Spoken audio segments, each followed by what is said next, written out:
Then we go ahead, make sure it's all looking good, tucked up in here.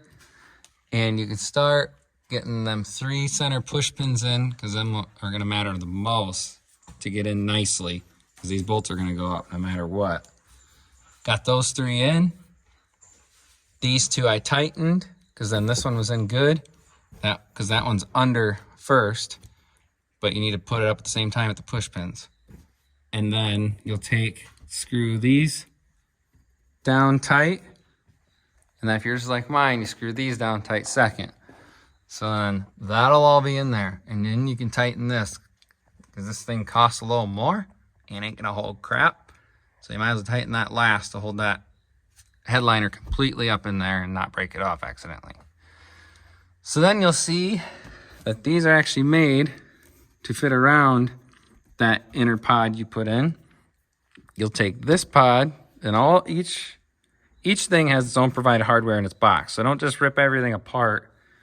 I'm gonna have to put a start to this video of that, because most people just take everything out of the boxes. Just take it out as you go, because whatever hardware is in with that is what it is used for. So the pods will have 3 bolts. 3 or 4. Anywho, you'll see it. Pretty sure it's 3. That go, yeah, 3. Go up in there. In with the box is the hardware. But now we're back to putting this pod on. The outer part of the pod. That also has 3. And it will screw. Back it up. Back it up. Take and make sure this fits tightly against the carpet some, but also you'll see the fitment. He doesn't explain it at all in his video either. You'll see the fitment and how it fits or feels when you put it up in there. There's little tabs that kind of go up into the inner mount that you'll know should be further up in. If it is, just trim out. He uses a razor blade. That doesn't work when it's up in there that nice. I use a side snips just to snip out basically a triangle, because I mean this is going to cover up a lot.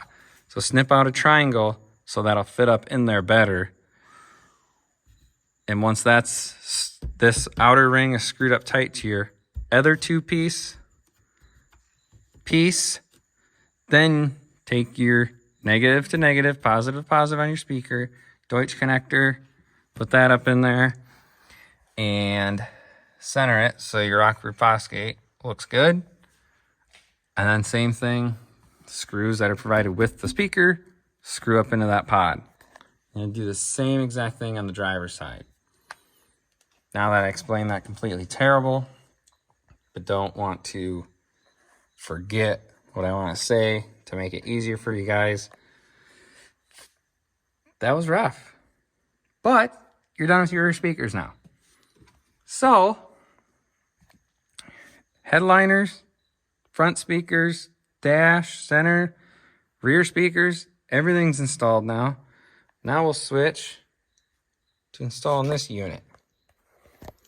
So, take out the sub from the sub box, the box from the sub box, and the hardware that's in with the sub. You'll connect the sub again, negative, negative, positive, positive, Deutsch connector in, and then this hardware is bigger than the Allen head that comes with the screws for the drill on these ones. So the one that comes with it, screw it down. I was going to talk about the porthole, but there's paper on the porthole or plastic. Take that off.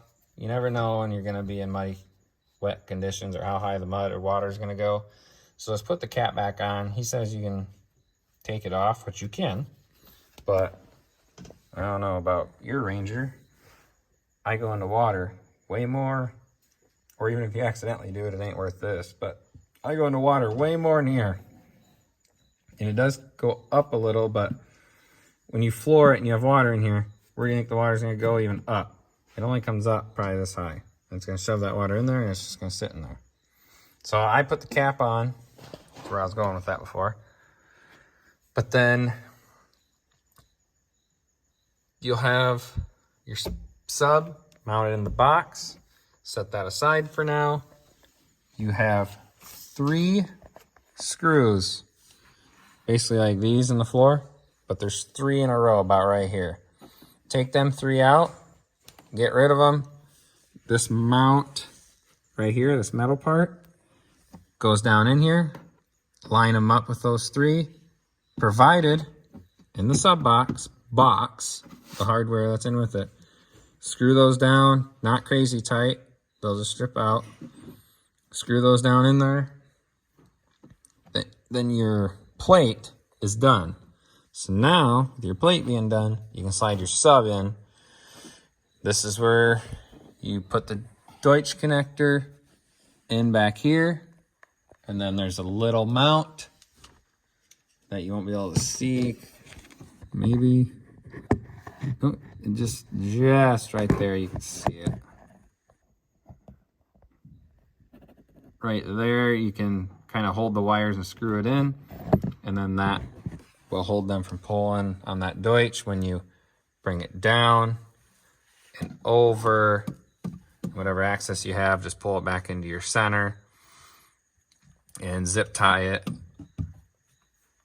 in here with all of these. Zip tie them up.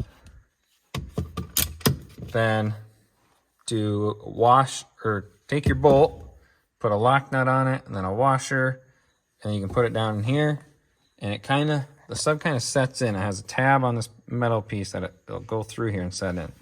Push it down, and then it's set into place. Screw these down, and your sub is mounted.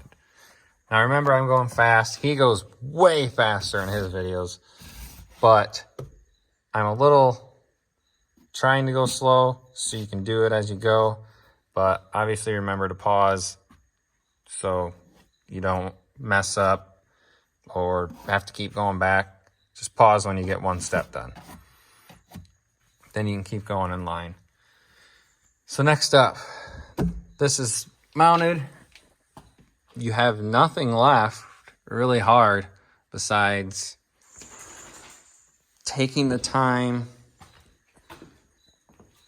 to get your wires separated but in place up here, because soon enough we'll be connecting them to everything. But the sub is done. Everything really in the cab is done until the end with that screen. So now you can mount the new mounting bracket that holds the amp. Take them 2, you'll see in yours has one here and one here. It's 2 10 millimeters, 2 T40s.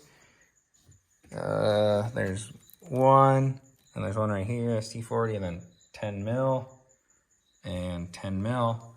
Take those 2 brackets out, slide your new piece in, and then tighten them back down. He says with different hardware besides the T40s, which it's actually all the same hardware. What you took out hardware wise, you put back in with this new mount. And then you can mount your amp quick. It's just 2 bolts on each side that are provided with, obviously, in the box with the amp. So make sure you have those ones, the only ones that fit in there. Then there's a lot that goes on wiring wise. And with his going along with it, might help some, or seeing it now might help others, but there's going to be a lot of wiring here and explanation here once we start on this head unit.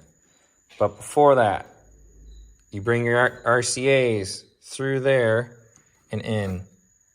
He brought his antenna out through this way. I shoved mine in next to the RCAs with him.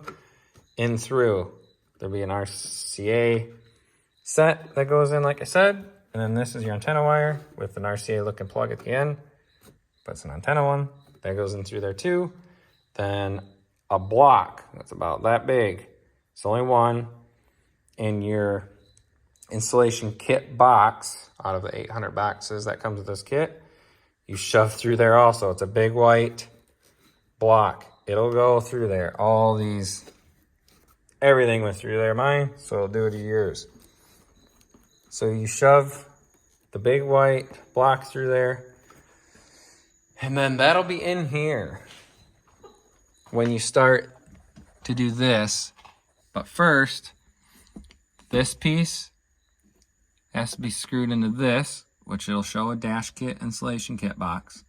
This piece is screwed to this, and this piece is then screwed to this piece with the provided hardware.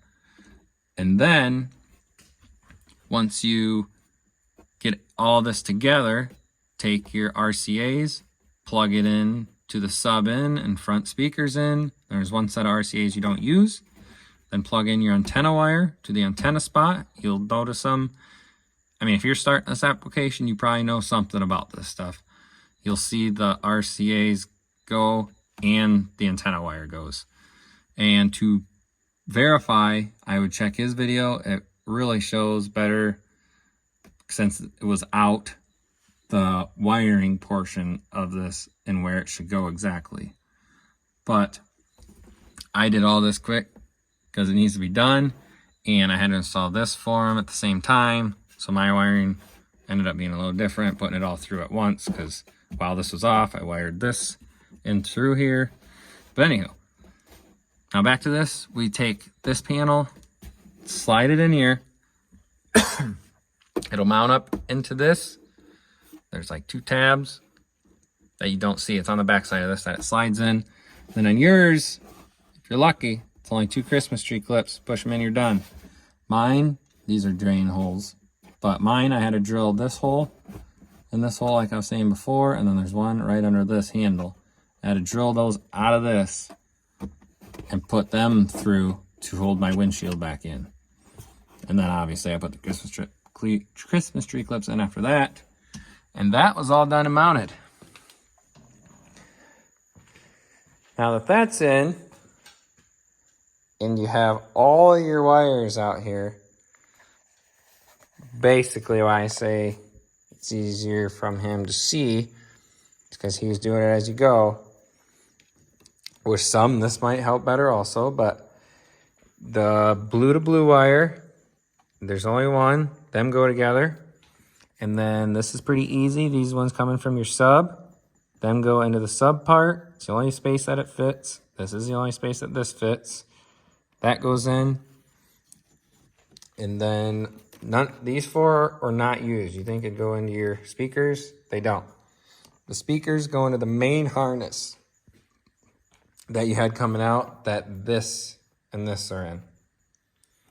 So when you plug them in, there's what, 2 Deutsch connectors that go into them, and that's it. So you'll take, no, 4 Deutsch. Yeah, into your main. And then to do all the colors, this will plug in to this. It's the only 2 one. And then you can plug any of these. There'll be 4 that you will not use. But you can plug them into any of them, and it'll kick on the colors. Just push them together and screw them together. It'll kick on those colors for you. And that's basically the install. Tidy up your wiring. Get everything nice and neat. It's kind of hard to with the amount that they're in, but... Oh, you'll see... Oh, geez. Rear sub wire that you put these through here for your RCAs. And this will have rear sub, and then this one's just labeled sub in. That goes in there. And then there's another one, front in, and then you'll see front in on this one. And there's one on this side you do not use. So there's only 2. And then on this side, there's that 4-pin right there I tucked down in there. That's not used. And then these, obviously I said a little bit ago that there's 4 you don't use. Otherwise, everything else is plugged into something. And then that is pretty much the entire install. And next, we'll be putting in that clutch kit tonight. And this thing will be pretty dialed for what we all have done to it. Just a little detail of stuff on a minor build, but just a lot of stuff done to it. Like I said, the Elka shocks are coming. Gilliman tune is in it. I don't know what else. We have the phone charger, sound system now, whips. I mean, for a Ranger, it'll be cool when it's done. Well, thanks for watching. Hopefully this video helped. I would hope it definitely helped more than the original video that Rockford Fosgate put out. But thanks for watching, and we'll see you on a more fun next one. Because hopefully the Road Glide is done. The crotch rocket has a new back tire on it. And the goat cart is finally tuned up and ready to go. And you know what? We're on to our normal stuff. Just destroying stuff like normal. Well, we'll see you in the next one. Oh, my Lanta. Hopefully you made it this far. Don't forget, hook up your positive and negative. Thanks for watching. Thumbs up, subscribe, or don't. Maybe it didn't help you. I don't know. I hope it did. I like making stuff easier and simple for people, because it's usually not simple for me. So then I can help make the problems to make the problems go away for other people. But get all your wires in here zipped up, tied too. And then do the old loop-de-loo, whoop-de-doo. Tighten. Test out the old system. Make sure the Bluetooth is working. It is a little different. You connect your phone, and then the Bluetooth option pops up. When you'll probably get scared at first. Hopefully a lot of people made it this far, because I was kind of annoyed at first. The first one I did of these. Just remembered this. You want to connect the phone first before you try going to the menu and clicking Bluetooth, because it will not go to Bluetooth, and you're wondering what is wrong. But you just connect your phone first, and Bluetooth will work. Then you can go through all your settings, presets, and stuff like that, and do what you want. But there you go. See ya in the next one.